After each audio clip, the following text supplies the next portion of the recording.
বিরোধী দলনেতার নামের সপক্ষে সই সংগ্রহের বৈঠক ঘিরেই যত কাণ্ড। মমতা বন্দ্যোপাধ্যায়ের ডাকা বৈঠকে অনুপস্থিত ছিলেন বহু বিধায়কই, অথচ তাদের নামের পাশে রয়েছে সই। বিধায়কদের স্বাক্ষর জালিয়াতির অভিযোগে তোলপাড় রাজ্য রাজনীতি। সেই ঘটনার তদন্তেই বৃহস্পতিবার সন্ধ্যায় কলকাতা বন্দরের বিধায়কের বাড়ি ফিরহাদ হাকিমের বাড়িতে পৌঁছয় সিআইডি। সূত্র বলছে, বিধায়কদের সই জালিয়াতির তদন্তে ফিরহাদের বয়ান রেকর্ড করতেই পৌঁছান তারা।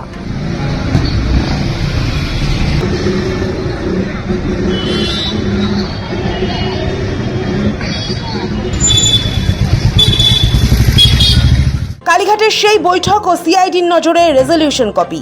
তদন্তকারী সূত্রে জানা গিয়েছে, বিধানসভার বিরোধী দলনেতা কে হবেন তা নির্বাচন করার জন্য তৃণমূল সুপ্রিমো মমতা বন্দ্যোপাধ্যায়ের ডাকা সেই গুরুত্বপূর্ণ দিনের বৈঠকে শুরু থেকেই উপস্থিত ছিলেন ফিরহাদ হাকিম। ফলে বৈঠকের নথিপত্রে সই হওয়া এবং তার পরবর্তী ঘটনাক্রমের বিষয়ে তিনি অত্যন্ত গুরুত্বপূর্ণ একজন প্রত্যক্ষদর্শী। ঠিক কি ঘটেছিল সেদিন কালীঘাটের বৈঠকে, কারা উপস্থিত ছিলেন, কাদের অনুপস্থিতিতে সই হয়ে গিয়েছিল বিরোধী দলনেতার রেজলিউশন কপিতে, কার নির্দেশে এমন কাণ্ড ঘটল, কারা এই সই টুকলি করেছিলেন, সমস্ত ঘটনা বিশদে জানতে তদন্তকারীরা কলকাতা পুরসভার মেয়রের চেতলার বাড়িতে পৌঁছে যায় সিআইডি টিম। জানা গিয়েছে, তার সমস্ত বয়ান রেকর্ড করেন তদন্তকারীরা। অন্যদিকে বৃহস্পতিবারই কলকাতা নগর ও দায়রা আদালতের মাধ্যমে তৃণমূল বিধায়ক ভারুল ইসলাম, অরূপ রায়, শুভাশিস দাসের হাতের লেখার নমুনা সংগ্রহ করেন গোয়েন্দারা।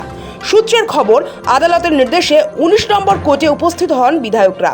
এরপর হ্যান্ডরাইটিং এক্সপার্টের উপস্থিতিতে বিধায়কদের সইয়ের নমুনা সংগ্রহ করা হয়। আসলে বিধানসভায় বিরোধী দলনেতা নির্বাচন ঘিরে বিরোধী দলের বিধায়কদেরই সই জাল করার মারাত্মক অভিযোগ ওঠে অভিষেক বন্দ্যোপাধ্যায়ের বিরুদ্ধে। মুখ্যমন্ত্রী শুভেন্দু অধিকারী আগেই দাবি করেছেন, বিধানসভায় জমা পড়া 14 জন বিধায়কের সই নিয়ে বিতর্ক রয়েছে। বিষয়টি নিয়ে ঋতব্রত বন্দ্যোপাধ্যায় এবং সন্দীপন সাহা অভিযোগ জানিয়েছিলেন। তাদের অভিযোগের ভিত্তিতেই সিআইডি তদন্ত শুরু করে। মাননীয় ঋতব্রত বন্দ্যোপাধ্যায় এবং সন্দীপন সাহা তারা অভিযোগ করেন, টিএমসির 2 জন এমএলএর অভিযোগের ভিত্তিতে স্পিকারের নির্দেশে প্রিন্সিপাল সেক্রেটারি হেয়ার স্ট্রিট থানায় একটি এফআইআর করে। আমার অনুমোদনে পুলিশ মন্ত্রী হিসেবে এটাকে সিআইডিতে দিয়ে দেয়। এদের যে হেরে যাওয়ার পরে চুরির অভ্যাস কাটেনি, যে স্ট্যাম্প ভেটারান চোর এরা। গত 1 জুন সোমবার অভিষেককে সই কাণ্ডে হাজিরার নির্দেশ দিয়েছিল সিআইডি, কিন্তু 31 মে সোনারপুরে হেনস্থার মুখে পড়েন তৃণমূল সাংসদ। শারীরিক অসুস্থতার কারণ দেখিয়ে প্রথমবারের হাজিরা এড়ান তিনি। 15 দিন সময় চাইলেও সেই দাবি মানেনি তদন্তকারীরা। ফের অভিষেকের বাড়িতে দ্বিতীয়বার হাজিরার নোটিশ যায়। আগামী 8 জুন তাকে দ্বিতীয়বার হাজিরার নির্দেশ দেওয়া হয়েছে ভবানী ভবনে। এসবের মাঝে সই জালিয়াতির জাল গোটাতে এবার তদন্তকারীদের নজরে ফিরহাদ হাকিম। সব মিলিয়ে বিরোধী দলনেতার নামে সমর্থনের স্বাক্ষর সংগ্রহকে কেন্দ্র করে নতুন করে বিতর্কের সৃষ্টি হয়েছে রাজ্য রাজনীতিতে। মুখ্যমন্ত্রী মমতা বন্দ্যোপাধ্যায়ের ডাকা ওই বৈঠকে বহু বিধায়ক উপস্থিত ছিলেন না বলে অভিযোগ, অথচ নথিতে তাদের নামের পাশেও স্বাক্ষর পাওয়া গিয়েছে। এই ঘটনাকে ঘিরে বিধায়কদের স্বাক্ষর জালিয়াতির অভিযোগ উঠতেই তোলপাড় শুরু হয়েছে। অভিযোগ প্রকাশ্যে আসার পর তদন্তে নেমেছে রাজ্য পুলিশের সিআইডি। কালীঘাটে অনুষ্ঠিত ওই স্বাক্ষর সংগ্রহের বৈঠকে উপস্থিত ছিলেন ফিরহাদ হাকিম। শুধু উপস্থিতিই নয়, রেজলিউশন বুকে তৃণমূল কংগ্রেসের পক্ষ থেকে জমা দেওয়া হাতে লেখা চিঠিতেও তার স্বাক্ষর রয়েছে।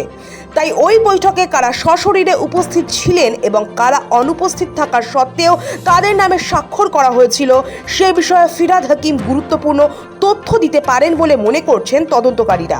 পাশাপাশি কার নির্দেশে এই কাজ করা হয়েছিল এবং কারা স্বাক্ষর নকল করেছিলেন সেই বিষয়েও বিস্তারিত তথ্য জানতে তার সঙ্গে কথা বলে সিআইডি। এখন দেখার, সিআইডির সংগ্রহ করা বয়ানে জাল সই সংক্রান্ত নতুন কোনো তথ্য উঠে আসে কিনা সিআইডি তদন্তকারীদের হাতে। সৌভিক সান্যালের রিপোর্ট, সময় কলকাতা।